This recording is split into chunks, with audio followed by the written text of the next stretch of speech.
Hello everyone, welcome back to my YouTube channel VK ma'am J centre. हमारे YouTube channel में आप सबका बहुत बहुत स्वागत है। कैसे हैं आप सब? उम्मीद करते हैं आप सब बहुत अच्छे होंगे। आज के इस वीडियो में हम लोग बीपीएससी में पूछे जाने वाले कुछ महत्वपूर्ण प्रश्नों को लेके आए हैं। आज की वीडियो में हम लोग बीपीएससी को ध्यान रखते हुए जीके जीएस से प्रश्नों को सॉल्व करेंगे। आप लोग वीडियो को पूरा देखिएगा। वीडियो पसंद आती है तो वीडियो को लाइक, सब्सक्राइब, कमेंट अवश्य करिएगा। आइए हम लोग प्रश्नों की तरफ चलते हैं। आज का पहला प्रश्न है, विश्व दर्शन दिवस यानी विश्व दर्शन दिवस प्रतिवर्ष नवंबर के तीसरे मतलब नवंबर के जो तीसरा होता है, कौन सा दिन होता है, इसको मनाया जाता है। विश्व दर्शन दिवस जो है वह प्रतिवर्ष मनाया जाता है। और कब मनाया जाता है? तो नवंबर के तीसरे किस दिन को मनाया जाता है, तो बताना है। इसमें ऑप्शन ए है सोमवार, ऑप्शन बी है शनिवार, ऑप्शन सी है गुरुवार और ऑप्शन डी है शुक्रवार। तो विश्व दर्शन दिवस जो है वह नवंबर में मनाया जाता है। और नवंबर के किस दिन को, ये जो दिन 4 दिए गए हैं इनमें से कौन सा तीसरा जो दिन होगा उसको मनाया जाता है। तो हम लोग जानते हैं कि वर्ष 2002 में यूनेस्को ने विश्व दर्शन दिवस मनाने की परंपरा को आरंभ किया था। वर्ष 2005 में यूनेस्को जो था सम्मेलन में यह निश्चित हुआ कि प्रत्येक वर्ष जो विश्व दर्शन दिवस है नवंबर महीने के तीसरे गुरुवार को मनाया जाएगा। तो कब मनाया जाएगा, कब घोषित हुआ? तो गुरुवार को घोषित हुआ, यानी कि नवंबर के तीसरे गुरुवार को। तो इसमें जो ऑप्शन सी है गुरुवार, इसका ऑप्शन यह सही हो जाएगा, सी। अगला प्रश्न है, किस मंत्रालय संस्थान ने वित्तीय वर्ष 2019-20 के लिए स्थिर मूल्यों 2011-12 और वर्तमान मूल्यों दोनों पर राष्ट्रीय आय के अंतिम अनुमान जारी किए हैं। यानी कि वह कौन सी संस्था है या मंत्रालय है जिसने वर्ष 2019-20 के लिए स्थिर मूल्य 2011-12 और वर्तमान मूल्य दोनों पर राष्ट्रीय आय की अंतिम अनुमति जारी की है। तो उस मंत्रालय का नाम बताना है। तो ऑप्शन ए है गृह मंत्रालय, ऑप्शन बी है राष्ट्रीय सांख्यिकी कार्यालय, तीसरा है वित्त आयोग और इसका चौथा ऑप्शन है नीति आयोग। तो इसमें बताना है कि वह कौन सा मंत्रालय या संस्थान है जिसके द्वारा वर्ष 2019-20 के लिए क्या किया गया है, स्थिर मूल्यों का और 2011-12 और वर्तमान मूल्यों का, यानी दोनों पर राष्ट्रीय आय की अंतिम अनुमान जारी किया है। तो वह कौन सा है बताना है। तो राष्ट्रीय सांख्यिकी कार्यालय जो है, राष्ट्रीय सांख्यिकी कार्यालय, इसकी स्थापना 12 जुलाई 2006 को की गई थी। और यह जो राष्ट्रीय सांख्यिकी कार्यालय है इसने स्थिर मूल्यों तथा वर्तमान मूल्यों दोनों पर राष्ट्रीय आय के अंतिम अनुमान जारी किया है। यानी वह क्या है, राष्ट्रीय सांख्यिकी कार्यालय है जिसके द्वारा यह जो वित्तीय वर्ष है 2019-20 और 2011-12, तो राष्ट्रीय सांख्यिकी कार्यालय ने ये दोनों मूल्यों को जारी किया है। कौन से मूल्य? स्थिर मूल्य और वर्तमान मूल्य दोनों पर अंतिम अनुमान जारी किया है। तो इसके इस प्रश्न का जो आंसर सही होगा वह बी हो जाएगा, गृह मंत्रालय, वित्त आयोग और नीति आयोग सही नहीं होगा। अगला प्रश्न है, जड़त्व को इसके द्वारा मापा जाता है, यानी जड़त्व को इसके द्वारा नापा जाता है। ऑप्शन ए है द्रव्यमान, बी है बल, सी है गति अवस्था और डी है त्वरण। यानी जड़त्व को कैसे मापा जाता है बताना है।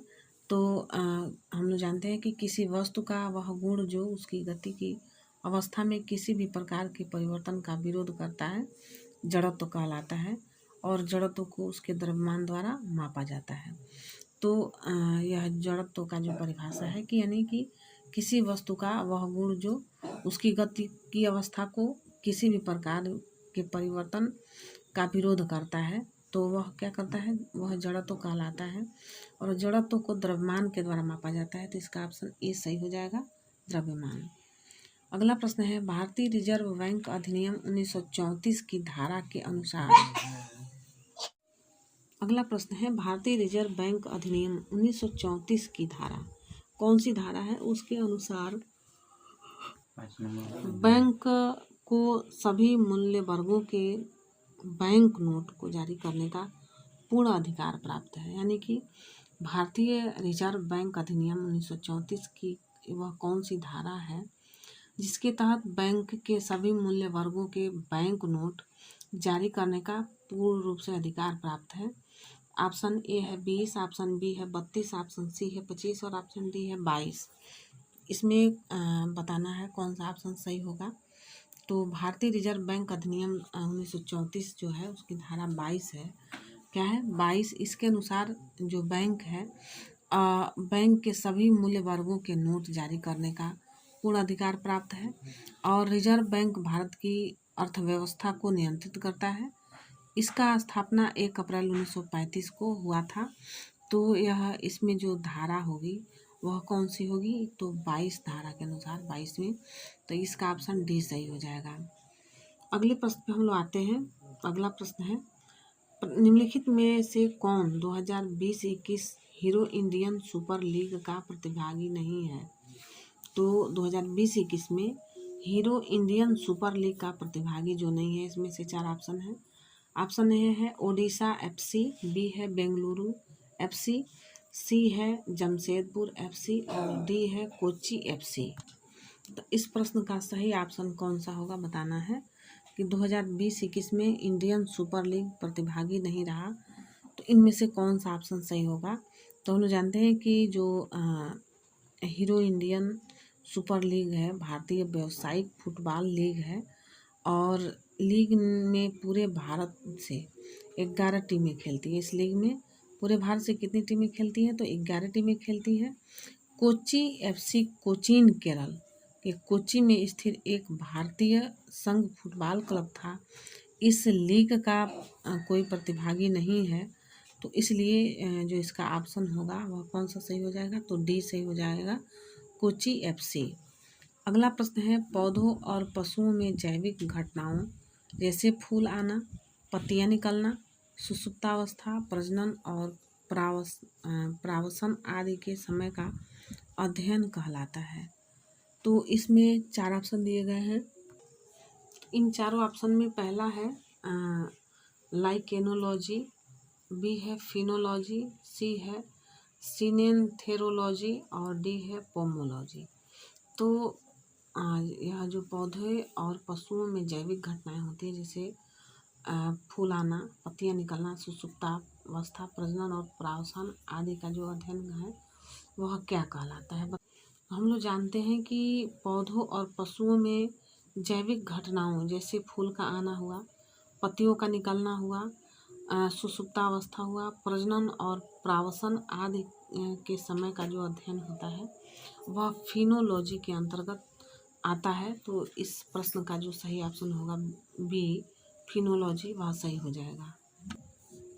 अगला प्रश्न है भारतीय दंड संहिता की धारा 354 यह किससे संबंधित है? यानी भारतीय दंड संहिता की जो धारा है 354 यह किससे संबंधित है बताना है। तो ऑप्शन ए है किसी स्त्री की लज्जा भंग करने के उद्देश्य से उस महिला पर हमला करने या उस पर आपराधिक बल का प्रयोग करने पे ये लगता है, या बी है अपहरण करने के लिए दंड है। उसके बाद ऑप्शन सी है स्वेच्छा से गंभीर चोट पहुंचाने के लिए दंड है, या डी है किसी व्यक्ति को गंभीर आघात या मृत्यु का भय दिखाकर रंगदारी वसूलने से संबंधित है। तो भारतीय दंड संहिता की धारा 354 जो है यह किससे संबंधित है? तो यह धारा जो है वह किसी स्त्री की लज्जा भंग करने के उद्देश्य से उस महिला पर हमला करने या उस पर आपराधिक बल का प्रयोग करना भारतीय दंड संहिता की धारा 354 जो है इससे संबंधित है। तो इसका जो ऑप्शन सही होगा वह कौन सा हो जाएगा? तो ये पहला ही ऑप्शन ए वाला सही हो जाएगा। अगला प्रश्न है भारत के कितने राज्यों में द्विसदनीय विधानमंडल है?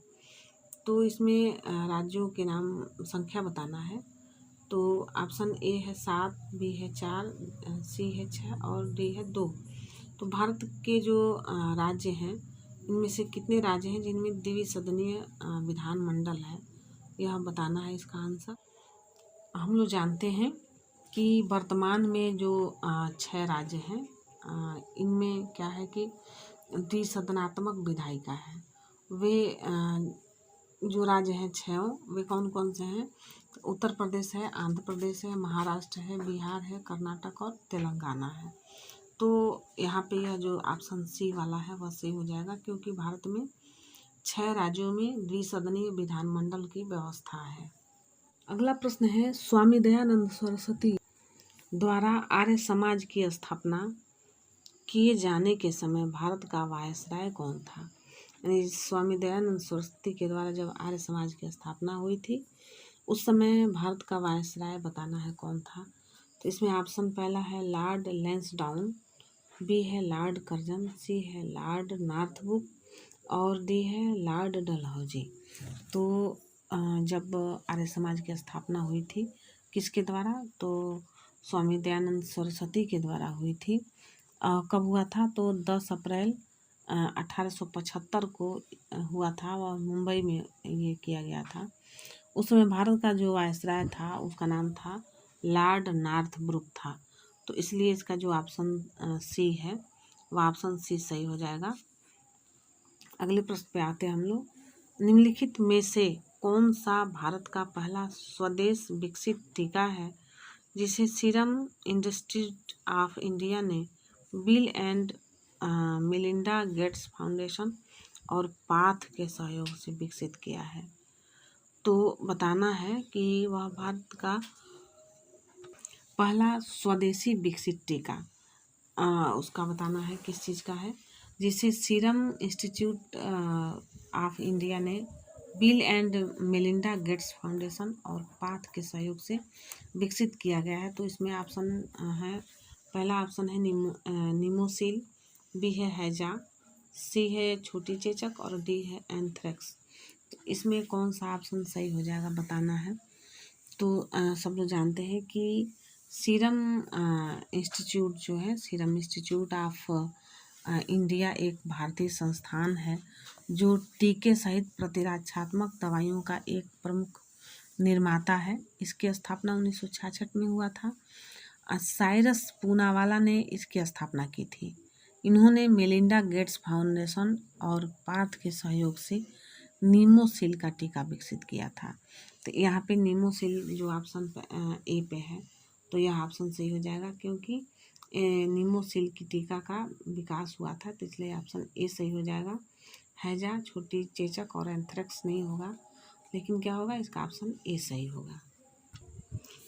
तो आज इस सीरीज में हम लोगों ने 10 प्रश्नों को सॉल्व किया।